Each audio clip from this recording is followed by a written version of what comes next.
What's up, Mr. Bleeding Critic, Mr. Bloody Clown, Mr. Scary Clown Face? I don't know, what do I call you? Mr. Clown, Mr. Bleed? Either way, thank you for your support of our little movie, The Taking of Deborah Logan. Your critique and review was most entertaining as well as incredibly disturbing, so thank you. It's been people like you that's really helped us get the word out for our little twisted documentary gone wrong, so really, really appreciate it from the bottom of our hearts.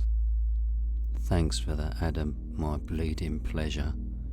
I wanted to interview you because of your work as director for The Taking of Deborah Logan.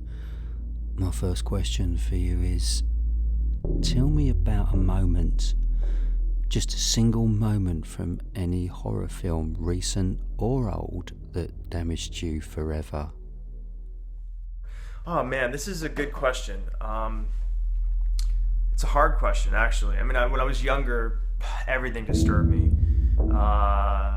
One image that always comes up for me is sort of a bad B movie, Silent Night, Deadly Night, and in it, Santa Claus, the Mr. Claus, is a serial killer. Or the kid is sort of basically the killer sees his mother be raped by a guy in a Santa Claus outfit in the middle of the night on a fucking freeway. And I just remember seeing that like I was like 12, and it was just so disturbing. It just stuck in my head. But to be completely honest, I mean, lately, it's been a long time since I've been shocked. I mean, we've all seen Cannibal Holocaust. We've all seen a countless myriad amount of movies where it's just shock value. But I think because of the explosion of the internet and websites like LiveLeak, we're sort of desensitized. I can go online and see a Jordanian pilot be set on fire by ISIS. So it's really not about the image itself that's shocking. It's the context. It's the context in which it's surrounded in terms of story. With our film, we really tried to ground the movie as a medical documentary and then twist it and turn it. And so by the end, when she's trying to swallow a little girl's head, it is so shocking because we started in a grounded place. And so my argument always is the best way to shock somebody is to really to set them up, to make them think like they create a contract with the audience, and then turn it on its head. So hopefully that answers that question. I'm trying to think of what's the most recent movie that just shocked me? Honestly, The Revenant recently had images and moments that were just the most jaw-dropping in recent history. And you could make an argument that The Revenant is a horror film, a horror frontier movie of survival. So, God, I love that movie. Yeah, good answer, Adam. I agree with you. We are desensitized. Regards to The Revenant, you're the third person that has said that it could be a survival horror movie, so I'm definitely going to add that to my radar. What was the last horror film you watched that was really disappointing? Oh man, this is like one of them gotcha questions, that's going to try to get us. I try not to speak disparagingly about films and horror films and films in general. That's not necessarily true. I do that with my friends, but I don't try to do it in a public forum because any movie that gets made is a miracle, and it's incredibly hard. And you might see a terrible, terrible movie that was at one point in its evolution a good film, a good script, and there's 1,000 reasons why. This is me being very diplomatic, but there's 1,000 reasons why a movie can get watered down and get schizophrenic and become a muddling, middling mess. So I'm hesitant to call a movie out. I'm trying to think out loud. What's a movie that was really disappointing? This interview is sort of disappointing for your fans, I'm sure. I'm going to come back to this one. Adam, that's fine, mate. You've got principles and you stand by them, which is very admirable. Now, how many actresses did you consider to play the role of Deborah Logan? And tell me about the moment you decided to cast Jill Larson. That's a great question. For a little movie, we really, really, really spend a lot of time on casting. I probably saw upwards of 150 women. We had casting offices in Los Angeles, New York, even in North Carolina where we were shooting the movie. So it was unprecedented in terms of how small the movie was. The moment I saw Jill Larson, I was convinced. I mean, it took us. We knew that the movie was going to live or die around Jill, and unanimously, she's the only one in the room who could do both the grandmother aspects of the role, but then turn on a dime and really, really convince us that she was completely possessed by Desjardins. Desjardins is what I've apparently learned is how you pronounce that, by the way. So Jill has a really interesting face, and if you guys know this or not, but she was the manacled hag in the famous moment in Scorsese's Shutter Island trailer where she goes so she has a really interesting angular face, and so I knew if she was good enough for Scorsese, she was good enough for me. And initially Deborah Logan was supposed to have a Boston accent, and I think in early auditions Jill was really trying to invoke the accent, and a lot of times actors will use so much of their mental bandwidth trying to do an accent. So when I had her throw it out and throw out the affectation, she was just amazing. There was an audition where she leaned in, to the producers, and you could feel the hackles on the back of their neck stand up on end, and you could feel them all sort of sit back in the room. So there was just no question. And so I was a born believer, and but it was an exhaustive process. We brought Jill back probably 4 or 5 times, screen tests, and she didn't get cast until a day before we started shooting.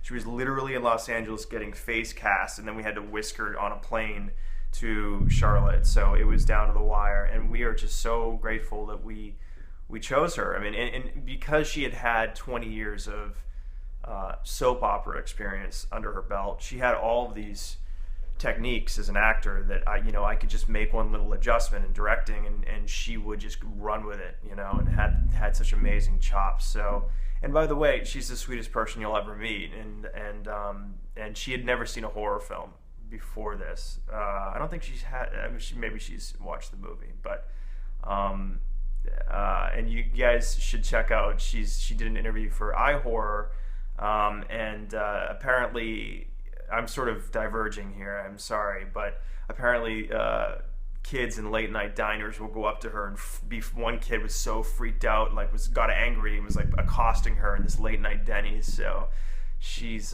could be a horror star for the rest of her life, be covered in Caro syrup if she wanted to. So we love Jill. Wow, what a wonderful explanation on how you found your Deborah Logan. No need to apologise, Adam. That was great going off track and very, very informative. Jill Larson is an excellent actress, and you must have been really proud when you found her. I can't believe the day before filming started, that's when you made the decision.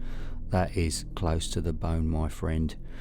Now, on to inconsiderate behaviour in cinemas, snacking, texting, talking.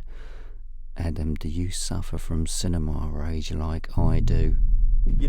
The theater that I typically go to is a really nice one in a nice part of town, so I don't really deal with those ruffians. I do have a very short temper for people who are talking, and will be prone to yell at somebody.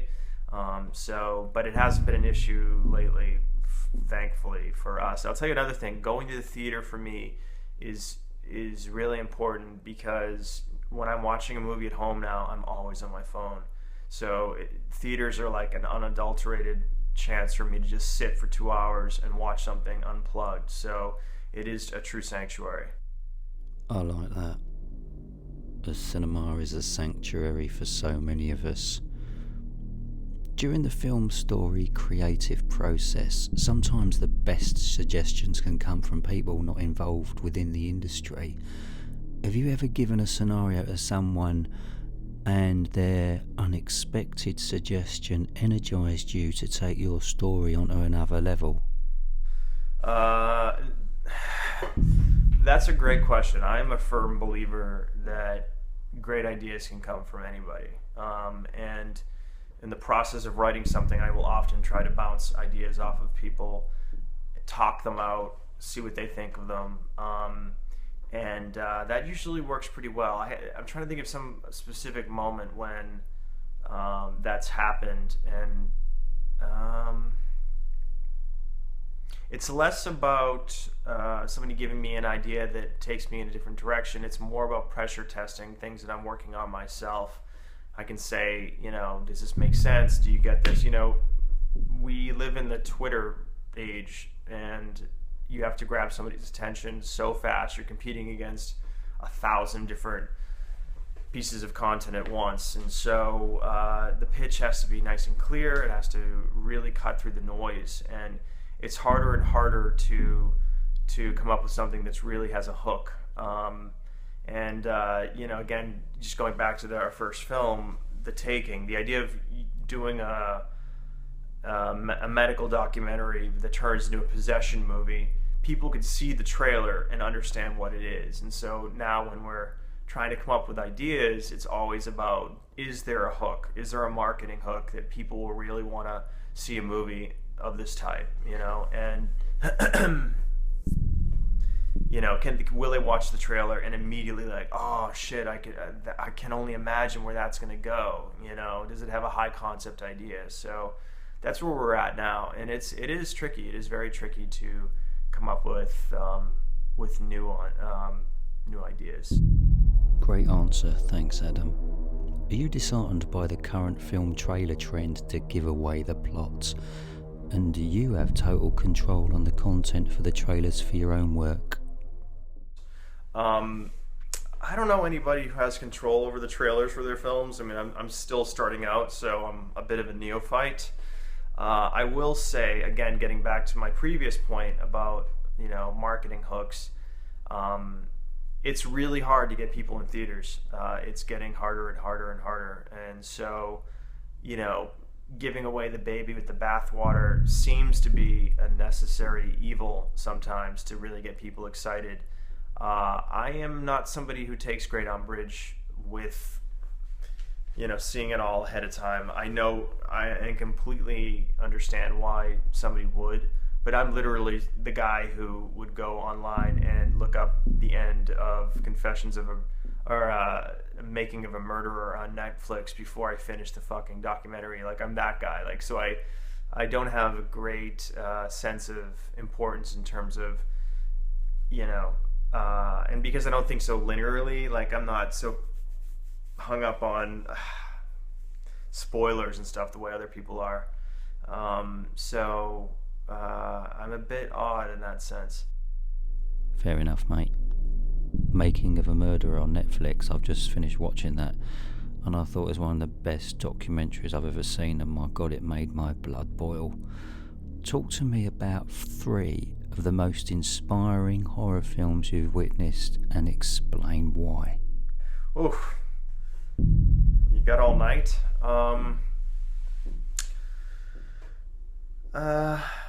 One of my favorites I always quote is Session 9, which was a Brad Anderson movie shot in the Danvers Insane Asylum. And I grew up outside of Boston near the Danvers Insane Asylum, so it had a nostalgic quality, but it was also, for me at least, and then it used this huge elephantine psychiatric hospital in a way that it became a character in the film. They shot on location.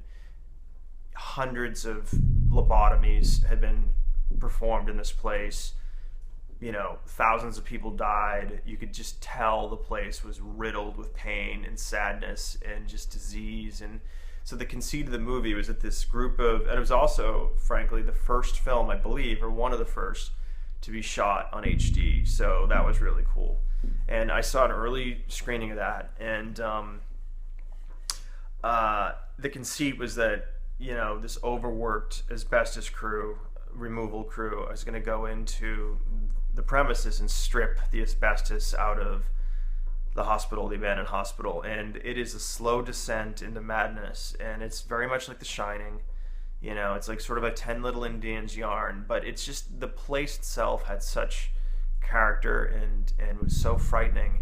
And then there's this great sort of twist that you don't see coming. And it has this amazing tonal score from Climax Golden Twins, who are these guys, I think, out of the Pacific Northwest. And they do these just amazing soundscapes that I use all the time when I'm writing. It's this weird sort of white noise and these soundscapes that they created from materials that they found in their house, I think, with weird like harpsichord strings and cans of tuna, and but the sound is just so disturbing and unnerving. So for those reasons, Session 9, check it out. Second movie, probably, I'm just trying to think of something that it was really more a different type of movie. The Descent was amazing for me as in terms of a monster movie. It just felt totally fresh and original, and I just loved the all-girl vibe and the sort of, the great drama and infighting and stuff between the girls before they even got to the cave. And then once you're in the cave, there's a good hour of just claustrophobia and action and atmosphere before you see even see the first creature. And sorry, I'm indigestion. I just ate sushi. And then when you see the creatures felt grounded. They felt like, what if a race of humans had evolved underground and were blind because of lack of sunlight, and we're more attuned to listening, and just the biophysiology of the monsters was really, really cool to me. And then there was a moment in The Descent where Juno, I think she pickaxes one of her friends, and that was a shocking moment for me in recent history of like, oh fuck, So I went back and answered one of your other questions. How's that? And a third, I mean, The Exorcist is obviously one that figures largely in my mind. I have to say, The Exorcist is a little funny now when I go back and watch it. Oh, and some of it doesn't hold up for me because of just how outlandish it is. But the book, Blatty's book, is so fucking well written and beautiful, and The Exorcist would never get made today because of how, it's just my opinion, there's just so many different sort of threads in that movie. You've got the mother-daughter relationship, you've got Damien and his subplot with his mother, and his grief over her, and you've got the gumshoe detective who kind of sniffing around, and there's many different tangents, but some of those images are still so shocking and so disturbing. And I think a lot of it for me now is just sort of thinking the whole idea of the devil is a little silly. Frankly, it's a sort of just ridiculous scapegoat for the bad shit we do. But the idea of a little girl projectile vomiting, and I think also like when she spins her head around completely 180, I'm like, the spine can't do that. I can deal with the levitating maybe, and if you haven't yet, go online right now and look up Richard Pryor Exorcist. It's Richard Pryor does a bit where he talks about The Exorcist if it were to have happened in a black family, and it's quite funny. So say goodbye to a couple minutes of your life. I don't do funny. Good choices there, Adam. I especially like The Descent. I thought that was a wonderful experience. Absolutely suffocating. I like the creative film talent in Australia, and the same goes for some Korean and Japanese horror films. Is there any brilliant foreign films you've watched that you'd recommend? Something that's not on the usual radar? Oh man, you're not gonna like this, Mr. Bleeding Critic, but I'm not a voracious fan. I mean, I'm starting to, now that I've made a horror film, and I love horror, but I'm not one of those guys I'm not like a Quentin Tarantino bibliophile who can tell you, like, I'm swallowing hair. We have a cat here, so that's the hair that I'm swallowing. What was I gonna say? Yeah, so like I'm just discovering now, like early Aja, um, uh, High Tension blew my mind for the first time. I saw that like a couple months ago. I was writing a slasher movie. Um, Ills, Them, going back to see what really spawned um, uh, The Strangers. So those two were really amazing to me. Ills, ILS. If you haven't seen that, it's probably on the radar for most horror fans. So I'm not telling you anything new. I saw a movie called Eden Lake with Michael Fassbender, which is a British movie, which was really, really disturbing. It's just sort of Michael Fassbender and his girlfriend going for basically like a picnic on this little beach area and running into these horrible British kids, and it just evolves and devolves into a tit for tat, and it just gets I can't even believe where this movie goes. So check out those three. Don't worry, Adam, you're safe. There was nothing not to like there. Talking of Michael Fassbender, I thought he was really good in the film Prometheus.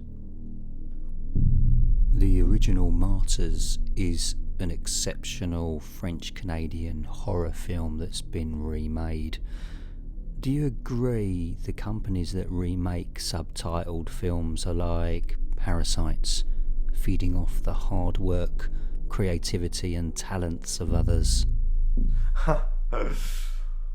Oh man, there's a lot of parasites in this industry. I'm not gonna lie. Now, if they buy the rights and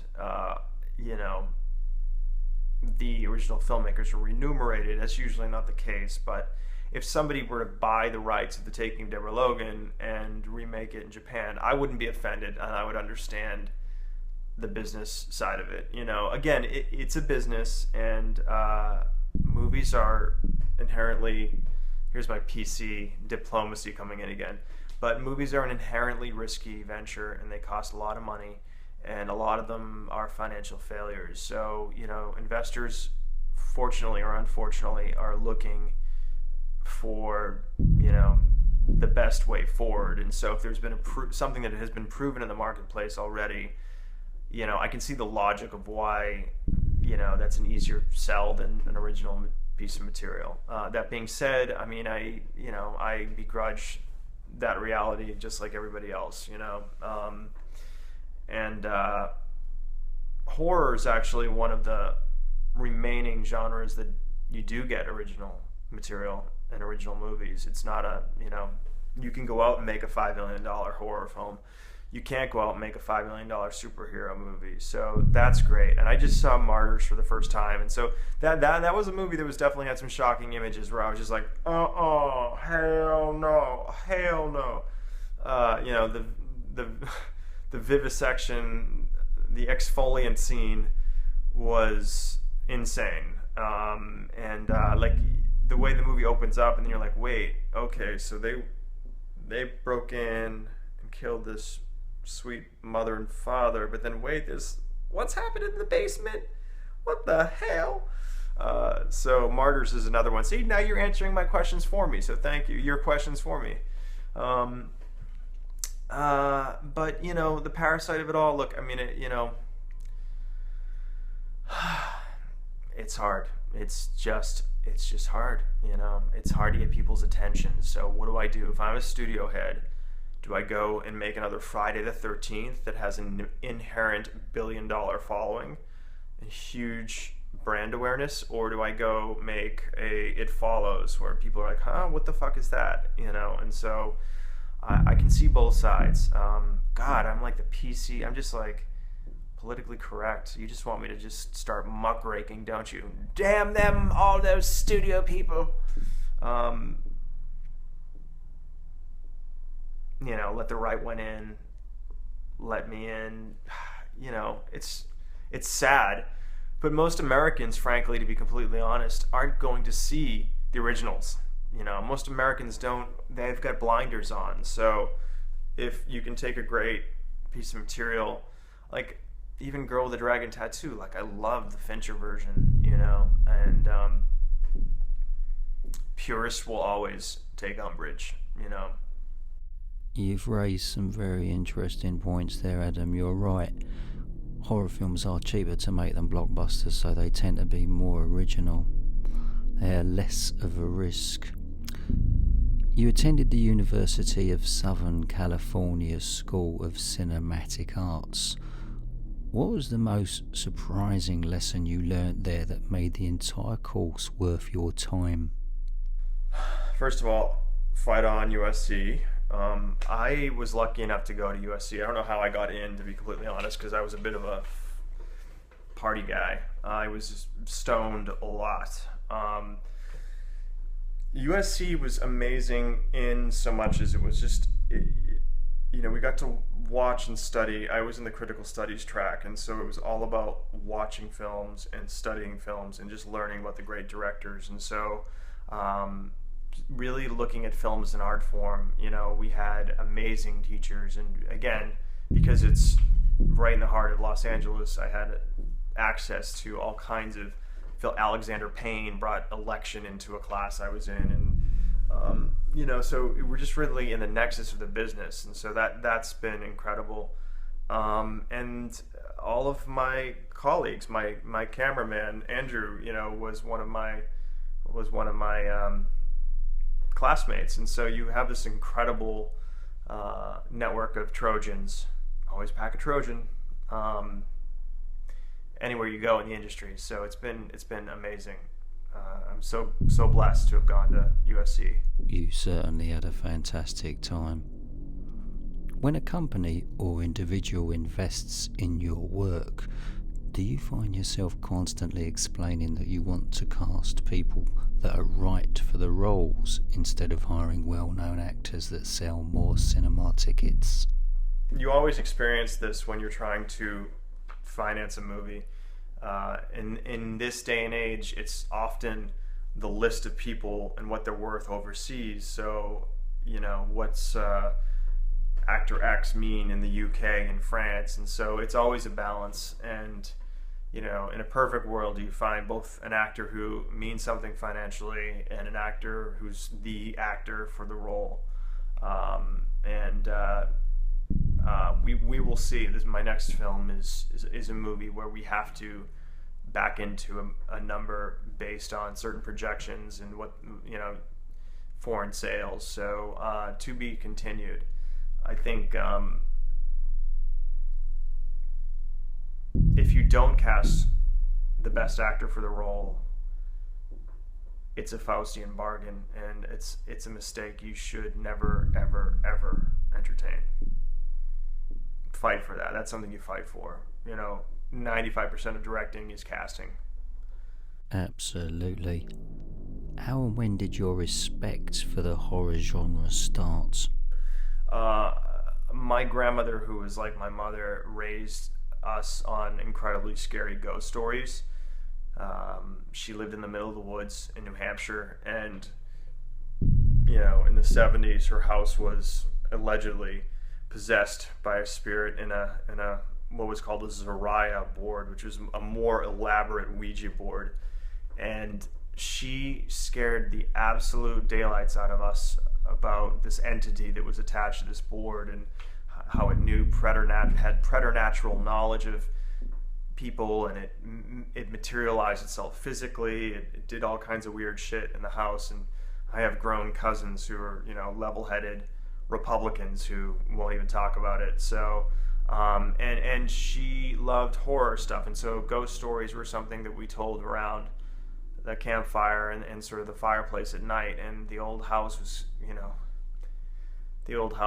settling, and you'd look outside at night and see deer in the middle of the woods at night, kind of walking past skeletal trees. And so for a city kid to go to the country and then have this loving grandmother tell you the scariest stories you've ever heard, so that's where my love of horror came from. And then as I got older, loved scaring my younger nephews and cousins and stuff. We'd take them up the dirt road, and there was a slave buried in the cemetery in back of this house. And so we would walk up in the middle of the night, and I would scare all the kids with growling and screaming, and it was true happiness for me. So I think making horror is definitely an extension of that need to want to scare people. And horror, is the most manipulative of genres, right? It's the root of the word horror means horrere, which means to bristle, like the hairs on the back of your neck. And to me, that's amazing. It's a genre that elicits a physical reaction from you. Your blood pulse, your pulse quickens, your heart palpitates, you start to breathe, you start to scream. It has a physical reaction. And when it's working, when you see an entire audience of people freaked out and jumping, boy, it doesn't get any better than that. And all of the bells and whistles of filmmaking are incorporated. So for all those reasons, I love horror, and if and they make money if they're done right. So there's the barriers to entry to making a horror film are lower in terms of there are more opportunities for a beginning director. Now I will say you get typecast, and they can't. I'm not going to go out and make a rom-com with Melissa McCarthy tomorrow, as much as I'd love to. Your grandmother was certainly a wonderful influence in your early years. Is there anything horrific you're working on that you'd like to mention? I'm working on my Western horror love story based on a true story of a family of serial killers that moved into the Kansas Territory in the 1870s, and based on the Bloody Benders. And it's an amazing story out of the American West, and we are casting that right now and putting the movie together. So I'm incredibly excited, and at the turn of the century, they are more infamous in America than Jack the Ripper. But not many people know their story, and they will soon. So I'm incredibly excited. Best of bleeding luck with that, and keep me informed. Adam, do you have any questions to ask me? When are you gonna make a movie? I feel like there's a story to you. I'm waiting for either you're the most normal, like I feel like you're either an accountant who leads an incredibly pedestrian sort of like button down life in your real life, or you are genuinely like a serial killer. It's one or the other. But I really do appreciate your support and your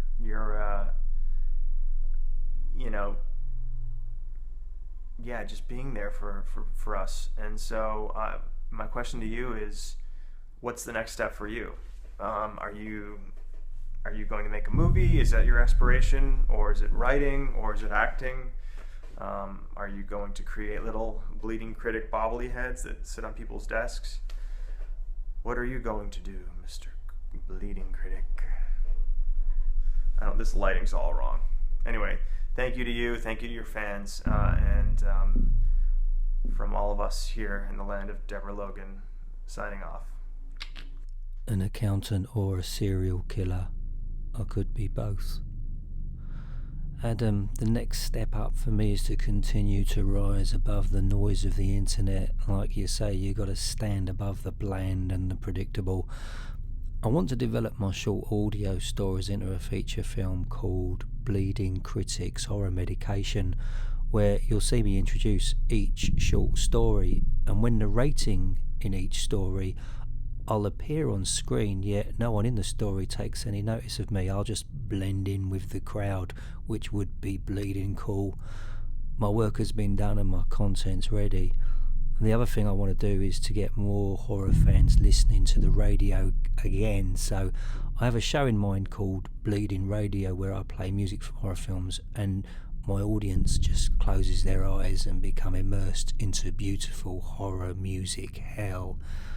And now my website is the interactive horror online channel I've always dreamed of, and with fans sharing their awesome horror memories and horror talent having their short films featured as well, I'm just sure creative opportunities and exciting collaborations will come my way. But at the end of the day, I ain't got no bleeding crystal ball, but I know my creative bleeding imagination and ideas will never stop. Adam, thank you so much for your time, and I wish you bleeding well with all your own future projects. And for the rest of you, watch my video review of The Taking of Deborah Logan, and make sure you follow and interact with Adam on Twitter. Here's his Twitter handle: